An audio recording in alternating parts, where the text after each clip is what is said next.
Hi friends, welcome back to tech railway. ఫిబ్రవరి 26వ తారీఖున భారత ప్రధాని నరేంద్ర మోడీ గారు అమృత్ భారత్ పథకంలో భాగంగా భారతదేశంలోని 500 రైల్వే స్టేషన్లని అభివృద్ధి చేయడానికి ప్రధానమంత్రి గారు శంకుస్థాపన చేయడం జరిగింది. ఈ పథకంలో మన రెండు తెలుగు రాష్ట్రాల నుండి, ఆంధ్రప్రదేశ్ నుండి 35 రైల్వే స్టేషన్లు, తెలంగాణ నుండి 15 రైల్వే స్టేషన్లు అనేవి ఎంపికయ్యాయి. ఈ రైల్వే స్టేషన్లు అలాగే వీటి యొక్క ప్రత్యేకతల గురించి మనం వీడియో చేయడం జరిగింది. ఎవరైనా చూడని వాళ్ళు ఉంటే ఈ తెలంగాణ, ఆంధ్రప్రదేశ్ రైల్వే స్టేషన్ల గురించి ఒకసారి చూడండి. ఇప్పుడు మనం తెలంగాణలో ఈ అమృత్ భారత్ స్కీమ్ కింద ఎంపికైన రైల్వే స్టేషన్లు అలాగే వాటికి ఎంత బడ్జెట్ అనేది కేటాయించారు, ఇక్కడ అందుబాటులోకి వచ్చేవి ఏంటి, అలాగే అండర్ బ్రిడ్జెస్ అండ్ ఫ్లైఓవర్స్ అనేవి ఎక్కడెక్కడ వస్తాయి, అలాగే తెలంగాణకి ఎంత బడ్జెట్ అనేది వచ్చింది, ఈ వివరాలు తెలుసుకుందాం. ముందుగా మీరు మా టెక్ రైల్వే ఛానల్ ని ఇదే మొదటిసారి చూస్తున్నట్లయితే ప్లీజ్ సబ్స్క్రైబ్ చేసుకోండి. అలాగే నోటిఫికేషన్స్ కోసం పక్కన ఉన్న బెల్ ఐకాన్ కొట్టండి. మన దక్షిణ మధ్య రైల్వేకి ఈ అమృత్ భారత్ పథకం కింద మొత్తం 1800 కోట్ల వరకు కేటాయించడం జరిగింది. అందులో అమృత్ భారత్ పథకం కింద ఎంపికైన 15 రైల్వే స్టేషన్లకి మొత్తం 230 కోట్లు అనేవి కేటాయించారు. ఈ 230 కోట్లతోటి ఈ 15 రైల్వే స్టేషన్లని అభివృద్ధి చేయనున్నారు. అలాగే 169 కోట్లు అనేవి ఫ్లైఓవర్స్ అండ్ అండర్ బ్రిడ్జెస్ కోసం కేటాయించడం జరిగింది.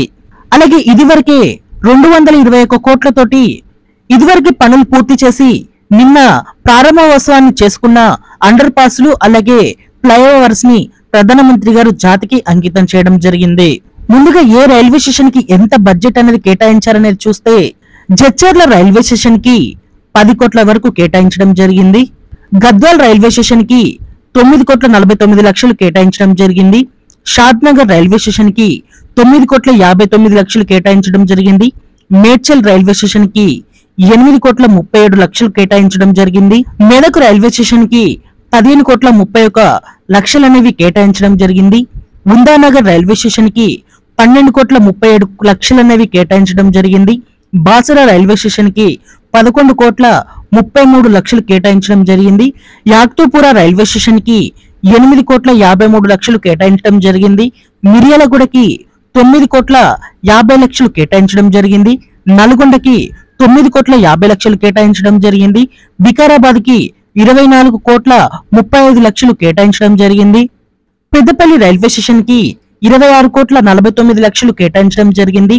మంచిర్యాల రైల్వే స్టేషన్ కి 26 కోట్ల 49 లక్షలు కేటాయించడం జరిగింది. వరంగల్ రైల్వే స్టేషన్ కి 25 కోట్ల 41 లక్షలు కేటాయించడం జరిగింది. బేగంపేట రైల్వే స్టేషన్ కి 22 కోట్ల 57 లక్షలు కేటాయించడం జరిగింది.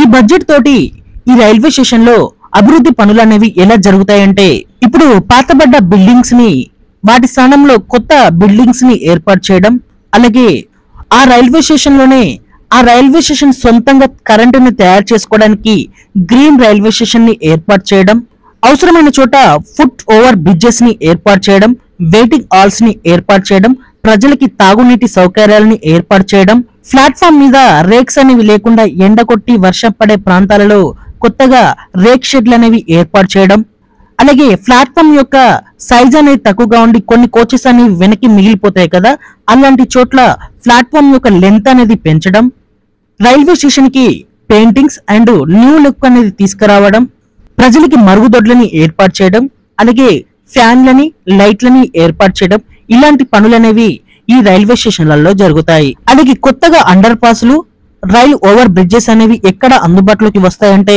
హైదరాబాద్ డివిజన్ లోని బోయన్ వద్ద రైల్ ఓవర్ బ్రిడ్జ్ అనేది వస్తుంది. మైళ్ళ చెరువు దగ్గర చిలకలమర్రి, గోడవల్లి, కీసర, రామంతపురం, పలాట, కచ్చవరం వద్ద 2 ఫ్లైఓవర్స్ అనేవి వస్తాయి. అలాగే హైదరాబాద్ డివిజన్ లోని కుర్చాపల్లి, వేములపల్లి మధ్యలో ఇక్కడ అండర్ పాస్లు అనేవి వస్తాయి. అలాగే హైదరాబాద్ డివిజన్ లోని మహబూబ్ నగర్ ప్రాంతంలో పెద్దదిన్నె, తిప్పాపూర్, గద్వాల్, సిద్ధరామేశ్వర్ నగర్, భైరవపురం, నవీన్పేట్, ఉండపల్లి ఈ ప్రాంతాలలో రైల్ అండర్ బ్రిడ్జెస్ అనేవి వస్తాయి. అలాగే సికింద్రాబాద్ డివిజన్ లోని ఎర్రకుంట, ఊకిచెర్ల, చెర్లపల్లి వద్ద రైల్ ఓవర్ బ్రిడ్జెస్ అనేవి వస్తాయి. అలాగే విలాసనగర్, శివాపురం, కాశీపేట్, మంచిర్యాలలోని బూండా, కాజీపేట్ దగ్గరలోని గరిడపల్లి, మీనవోలు, బయ్యారం, దెందుకూరు, ముత్యాలగూడెం, రాజనెల్లి, ఉప్పరపల్లి వద్ద రైల్ అండర్ పాసెస్ బ్రిడ్జెస్ అనేవి వస్తాయి. ఇవన్నీ తెలంగాణలో వచ్చే ఈ అండర్ పాస్లు అలాగే ఫ్లైఓవర్ బ్రిడ్జెస్ అనేవి. వీటిని నిర్మించడం వల్ల చాలా ప్రాంతాలలో ట్రాఫిక్ తిప్పలు అనేవి తప్పనన్నాయి. ఈ మెయిన్ లైన్లకి దగ్గరగా ఉండే ఎగ్జాంపుల్ కి ఈ సికింద్రాబాద్ నుండి కాజీపేట్, ఇటు కాజీపేట్ నుండి ఈ మంచిర్యాల, ఈ పెద్దపల్లి ఈ ప్రాంతాలలో ఈ మెయిన్ లైన్స్ అనేవి ఎక్కువగా ఉంటాయి. వీటిలో ఎక్కువగా ఎక్స్ప్రెస్లు, సూపర్ ఫాస్ట్లు ప్రయాణిస్తూ ఉంటాయి. ప్రతి 10 నిమిషాలకి ఒక ట్రైన్ అయినా ఇక్కడ ప్రయాణిస్తూ ఉంటుంది. ఈ ప్యాసింజర్ రైలే కాకుండా గూడ్స్ ట్రైన్స్ కూడా ప్రయాణిస్తాయి. సో ఇలాంటి ప్రాంతాలలో ట్రైన్ గేట్ అనేది పడితే ఒక్కొక్కసారి గంట వరకు కూడా అది తీసే అవకాశం అనేది ఉండదు. చాలా ఇబ్బందులు అనేవి ఎదుర్కొంటున్నారు. ఇలాంటి ప్రాంతాల్లో ఇలాంటి బ్రిడ్జెస్ ని ఏర్పాటు చేయడం వల్ల ట్రాఫిక్ తిప్పలనేవి తగ్గనన్నాయి. ఇలా ప్రజల అవసరాలను దృష్టిలో ఉంచుకుని ఈ అమృత్ భారత్ పథకం కింద ఈ అండర్ పాస్లు, రైల్వే స్టేషన్లని అభివృద్ధి చేయడం జరుగుతుంది. మనం మాట్లాడుకున్న రైల్వే స్టేషన్లు అలాగే ఈ అండర్ పాస్ ప్రాంతాలలో ఎవరైనా మన వీడియో చూస్తుంటే ఒకసారి మీ ఊరి పేరుని కామెంట్ చేయండి. అలాగే మరిన్ని మోర్ రైల్వే అప్డేట్స్ కోసం మన ఛానల్ ని ఫాలో అవ్వండి. Thank you for watching. Have a nice day.